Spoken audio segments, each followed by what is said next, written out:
ये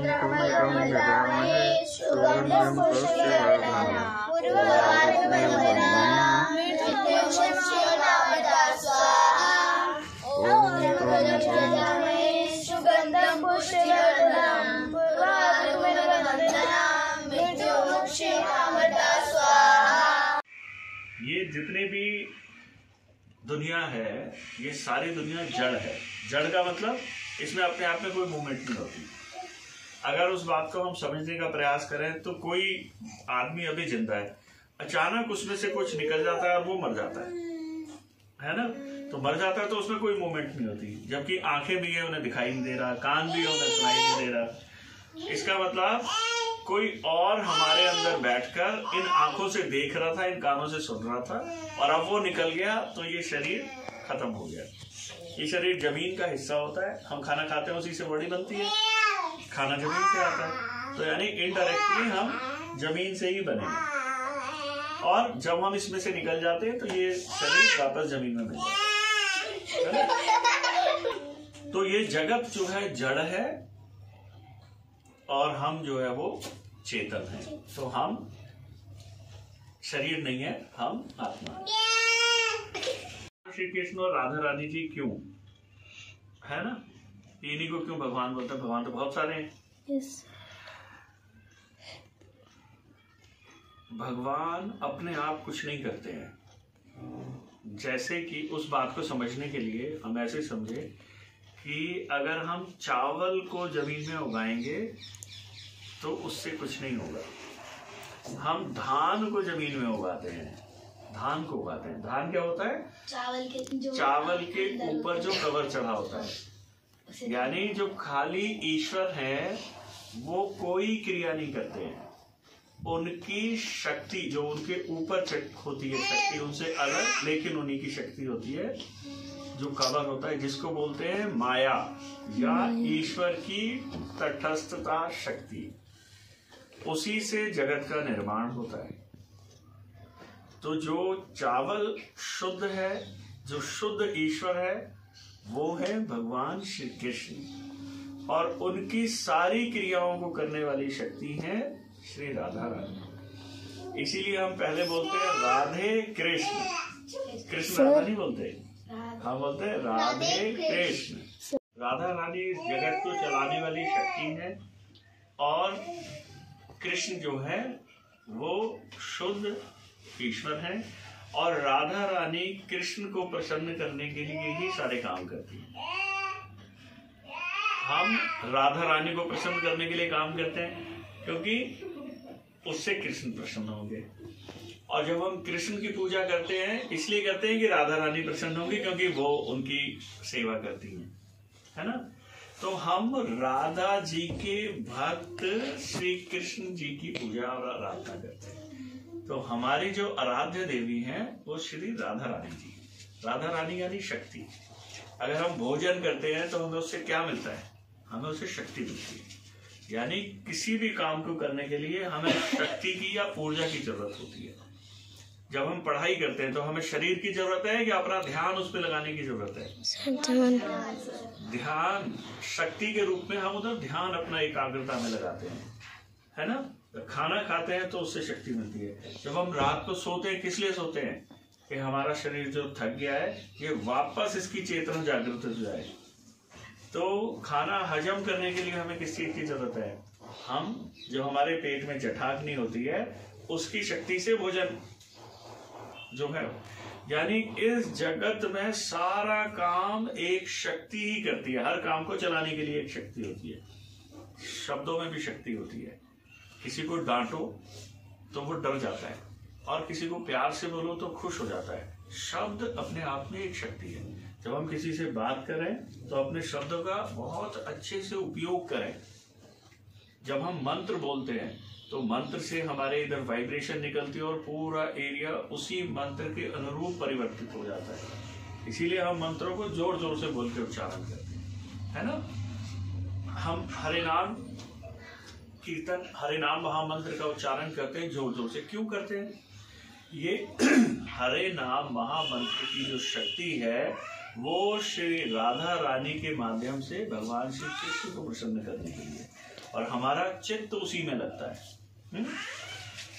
जोर से क्यों बोलते हैं? जोर से इसलिए बोलते हैं कि कुछ जो महामंत्र है ये कान में पढ़ने से भी बहुत चमत्कारिक रिजल्ट लेकर आता है, तो आदमी भव सागर से पार हो जाता है, यानी कि हम इस जगत से निकल के सीधे ईश्वर में विश्राम करते हैं।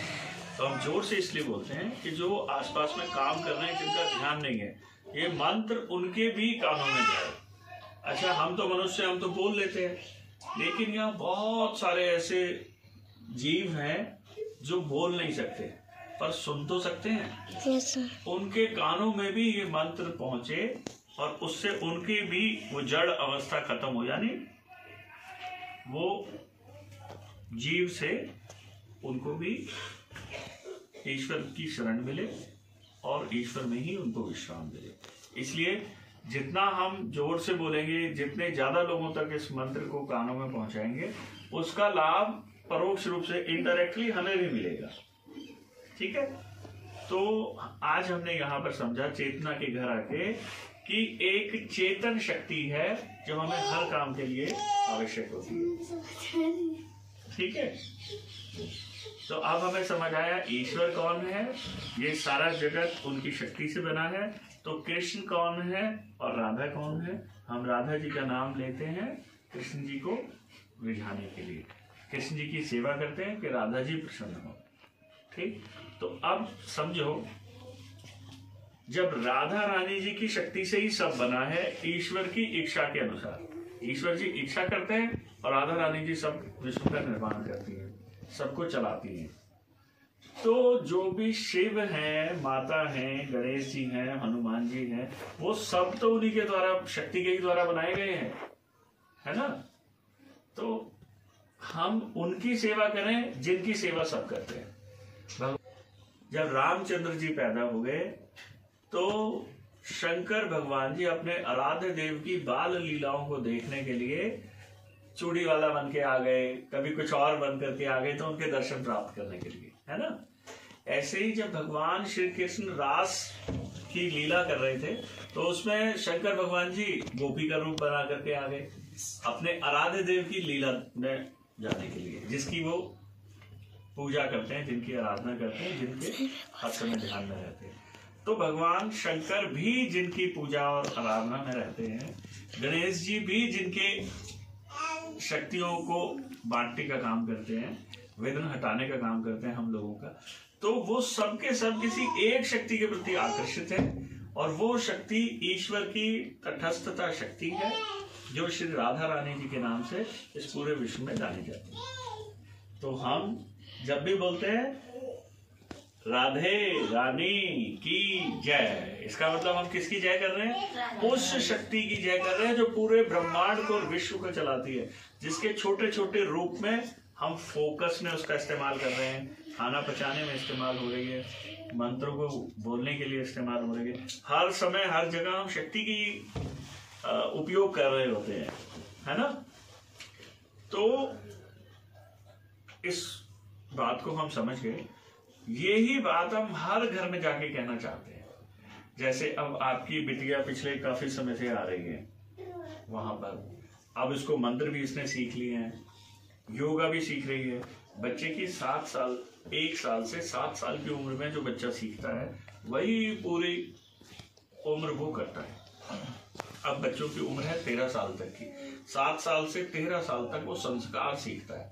मतलब पहले तो मिट्टी को घोल के बनाया, अब उसकी मूर्त रूप दे दिया, अब उसको पका रहे हैं। तो ये जो पकने की अवस्था है, अब ये जो बन जाएंगे वो सारी उम्र इनकी मेमोरी में रहेगा। इसके बाद तो इनकी जिंदगी में स्ट्रगल शुरू हो जाएगी, पढ़ाई को लेके स्ट्रगल है, और फिर उसके बाद प्रोफेशनल लाइफ को लेकर के है, फिर जब शादियां हो जाएंगी तो मैरिड लाइफ के अलग चैलेंजेस हैं जो हम सब भुगत ही रहे हैं, शादीशुदा वाले कितने सारे चैलेंज हैं। तो हंस क्यों रहे बेटा? स्टूडेंट की लाइफ में भी चैलेंज है, मास्टर ने जो बोला वो याद नहीं रहता, कभी होमवर्क में कोई कमी रह जाती है, तो फिर वो चैलेंज तो है ना, होमवर्क पूरा करने के लिए भाग दौड़ लगाना, स्कूल से आए सोए भी नहीं, ट्यूशन के लिए भागना, फिर होमवर्क रह गया, फिर उधर भागना, फिर रात को पढ़ना, स्ट्रगल तो है ही। ऐसे हुआ है। ऐसे ही शादीशुदा लोगों के साथ है, सब अपनी अपनी जगह स्ट्रगल कर रहे हैं, है ना। तो हमने जो अब सीखा 7 साल से 13 साल की उम्र में, अब इनको शारीरिक, मानसिक, बौद्धिक हर तरीके की हम छोटी छोटी वो ट्रेनिंग दे रहे हैं, जो सनातन काल से, आदि काल से हमारे ऋषियों ने रिसर्च करके पता लगाया। हवन की आहुतियां देकर के उस जगह को शुद्ध करेंगे, इसके बहाने एक पूरे परिवार को हम अपने साथ कनेक्ट करेंगे। आप अपनी जिंदगी में गायत्री मंत्र कितनी बार कर चुके हैं? मैं है ना? नहीं करते, घर में नहीं करते, घर में नहीं है ना, स्कूल में जरूर। जबकि हमारा जो घर से ही हम पूरे विश्व को देखते हैं, घर से ही तैयार होकर के आप निकलते हो स्कूल के लिए, घर से ही तैयार होकर किसी रिश्तेदार, दोस्त, फंक्शन, मार्केट, तो ये घर हमारा शक्ति का केंद्र होना चाहिए। पर हम करते ही नहीं, हवन नहीं करते हैं। हम यज्ञ क्यों नहीं करते हैं? वैसे हम हर समय यज्ञ करते हैं। हमारे पेट में जठाग्नि है, उस जठाग्नि में हम भोजन के माध्यम से आहुतियां देते हैं, उसी से हमारा शरीर पुष्ट होता है, बलिष्ठ होता है। तो उसमें हम ध्यान पूर्वक आहुतियां दें, शुद्ध चीजें डालें, अशुद्ध चीजें ना डालें। शुद्ध चीजें डालने से भगवान श्री राम और लक्ष्मण जी के पास वो शक्तियां थी, जिन्होंने जो अशुद्ध शक्तियां डालते थे रावण के परिवार में, जो यज्ञ करते थे मेघनाथ और कुंभकर्ण, वो उसमें मांस भी डालते थे, तो उनका अंत हो गया। और किसने किया? राम ने किया। और कौन से ऐसे तोप और बड़े तोप खाने लेकर के घूम रहे थे राम? हाँ बिल्कुल, रावण में तो ज्यादा शक्ति थी। और रावण तो अपने किले में था, उसके पास तो सारे अस्त्र शस्त्र वहीं रखे हुए थे। रामचंद्र जी तो कहीं से आए थे, उनके पास कुछ शस्त्र नहीं थे, सिर्फ विद्या थी, सगुण थे, है ना। तो उसी के माध्यम से उन्होंने इतने सब हथियार वाले लोगों को मारा। तो शुद्ध चीजें जब हम अपने जठाग्नि में डालते हैं, यानी अपने पेट में उन शुद्ध चीजों की आहुति देते हैं, तो हमारा शरीर भी उतना बलिष्ठ और पुष्ट हो जाता है। हम अपने आप में बहुत शुद्ध हैं। हमारा मन है जो हमें गड़बड़ वाली जगहों पर ले जाता है। तो जो बच्चे योग करते हैं, पतंजलि के योग सूत्र में पहला सूत्र है योग अथ योग अनुशासनम। आओ योग के अनुशासन को अपनाएं। तो योग का अनुशासन अपना के होगा क्या, वो दूसरे सूत्र में बताते हैं। योग चित्त निरोधक, योग हमारे चित्त का निरोध करता है, उसे ठीक करता है। चित्त माने मन, बुद्धि, अहंकार और चित्त। उस चित्त को शुद्ध करेगा तो उसी के हिसाब से हमारे काम शुद्ध हो जाएंगे। जिनकी इच्छा शुद्ध होती है उनके कर्म शुद्ध होते हैं। शुद्ध कर्म कर, ये उम्र ऐसी है, फिर भी ये बच्चे रेगुलर आते हैं, ये बहुत बड़ी बात है। ये कोई छोटी बात नहीं है। ये सब बच्चे नीचे गली में खेल रहे हैं, बैट बॉल, भाग दौड़, ये वो जो सबको पसंद होता है, उसके बाद भी ये बच्चे रेगुलर योगशाला में पहुंचते हैं, रेगुलर योग करते हैं, मंत्र सीखते हैं। अब दंड चलाना भी सिखा रहे हैं हम इनको, क्योंकि शारीरिक क्षमता उससे बढ़ती है। शोल्डर चौड़े होंगे, हाइट बढ़ेगी, तो हर चीज इन बच्चों के पास होनी चाहिए ना। शस्त्र और शास्त्र दोनों की पूजा की जाती है। तो इन बच्चों की जो अभी परवरिश के अंदर एक ये गैप था, इसको हम भर रहे हैं। इन बच्चों की पर्सनैलिटी अलग निकलेगी। वैदिक मंत्रों के उच्चारण करने वाले बच्चे साधारण बच्चे नहीं होते हैं। ये इनके पिछले जन्मों के कुछ कर्म है कि इस तरीके से इकट्ठे होकर रेगुलर वहां जाते हैं, रेगुलर अभ्यास करते हैं। इसलिए इनके माँ बाप का भी पूरा सहयोग है, जो गाने देते हैं और वहां छत पे अकेले में कोई बच्चा क्या कर रहा है फिर भी अपने बच्चों को भेजते हैं।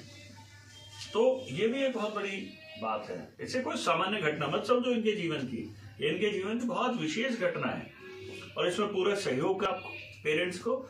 और समय समय पे जब हम बुलाते हैं तो जाना भी चाहिए, बच्चों का भी मनोबल बढ़ता है और कुछ ना कुछ अपनी भी विशुद्धियों का निरोध होता है।